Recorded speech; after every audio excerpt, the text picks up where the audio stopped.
உளவியல்ங்க, மனசோப்பாத்தனம். இந்த மனசோப்பாத்தனத்தை வந்து நீங்கள் பேரண்டிங்கில் பார்க்கலாம்.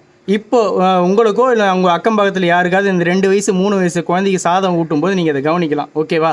இப்போ கூட அது நடக்கும். ஓகே, என்னென்னா ஒரு நாளைக்கு அந்த குழந்தை வந்து 2 இட்லி சாப்பிடுதுன்னா நம்ம மைண்டில் வந்து அந்த குழந்தை 2 இட்லி சாப்பிடுன்றது தான் ஃபிக்ஸ் பண்ணிப்போம்.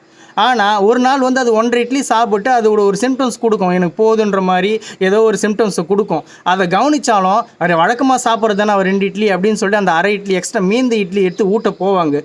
அதை திணிச்ச கையோடு அவங்க இந்த குழந்தைங்க அதை வாந்தி எடுத்துருவாங்க.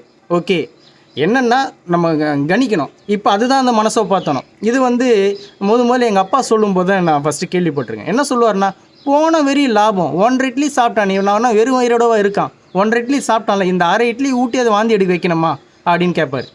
ஓகேங்களா? ஸோ கொஞ்சம் நீங்கள் குழந்தைய அப்சர்வ் பண்ணாலே போதும். ஃபஸ்ட்டு 1.5 இட்லி போயிடுச்சா, அதுக்கப்புறம் சாப்பிடுதுன்னா ஊட்டுங்க, இல்லைன்னா